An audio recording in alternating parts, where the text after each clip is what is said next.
Welcome back, friends. Today I'm going to read another one of my favorites. I told you I had a lot of them, called Alexander and the Terrible, Horrible, No Good, Very Bad Day. And if you will look very closely, I have an autographed book. And that means that the author actually wrote their name in the book. I got to see Judith Vorst. Super cool. We've all had days that are not very good, and poor Alexander is having one of those days.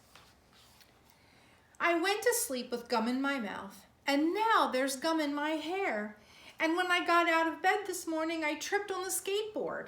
And by mistake, I dropped my sweater in the sink while the water was running, and I could tell it was going to be a terrible, horrible, no good, very bad day.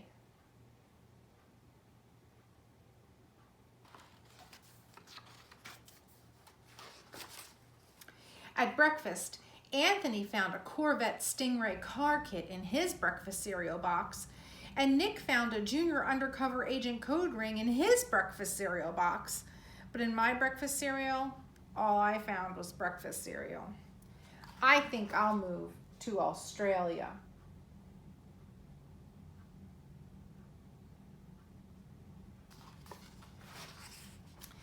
In the carpool, Mrs. Gibson let Becky have a seat by the window. Audrey and Elliot got seats by the window too. I said I was being scrunched. I said I was being smushed. I said, if I don't get a seat by the window, I'm going to be car sick. No one even answered. I could tell it was going to be a terrible, horrible, no good, very bad day.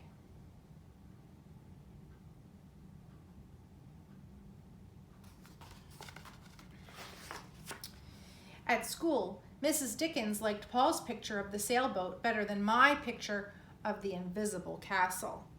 At singing time, she said I sang too loud. At counting time, she said I left out 16. Who needs 16? I could tell it was going to be a terrible, horrible, no good, very bad day.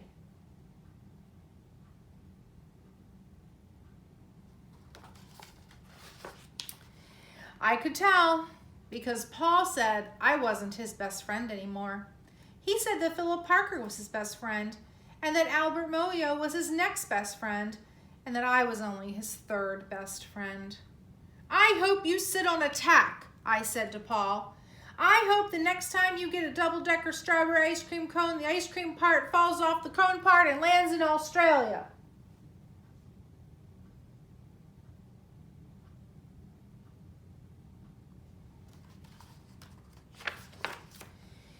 There were 2 cupcakes in Philip Parker's lunch bag, and Albert got a Hershey bar with almonds, and Paul's mother gave him a piece of jelly roll that had little coconut sprinkles on the top.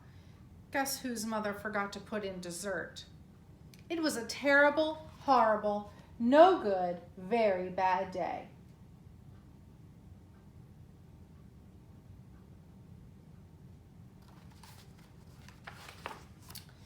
That's what it was. Because after school, my mom took us all to the dentist, and Dr. Fields found a cavity just in me.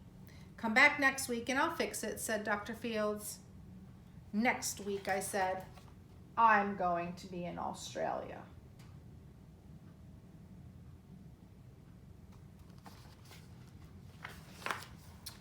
On the way downstairs, the elevator door closed on my foot. And while we were waiting for my mom to go get the car, Anthony made me fall where it was muddy. And then when I started crying because of the mud, Nick said I was a crybaby. And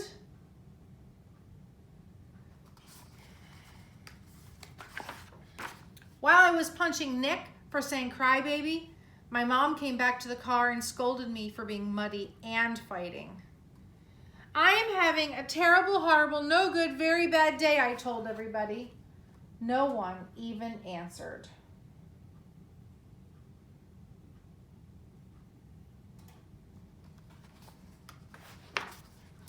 So then we went to the shoe store to buy some sneakers.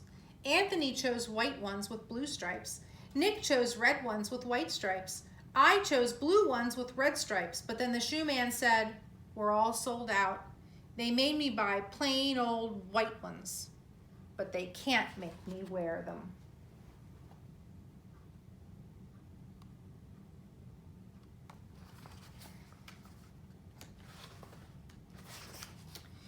When we picked up my dad at his office, he said I couldn't play with his copying machine, but I forgot.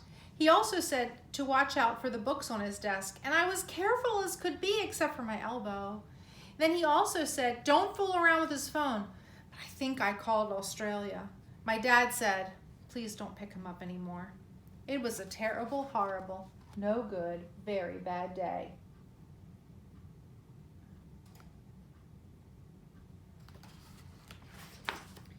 There were lima beans for dinner, and I hate limas.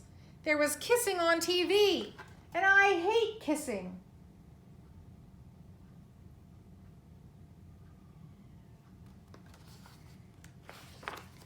My bath was too hot, I got soap in my eyes, my marble went down the drain, and I had to wear my railroad train pajamas. I hate my railroad train pajamas.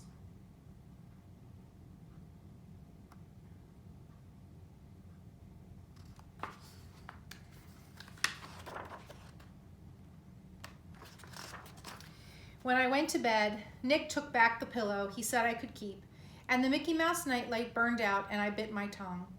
The cat wants to sleep with Anthony, not with me. It has been a terrible, horrible, no good, very bad day. My mom said, some days are like that.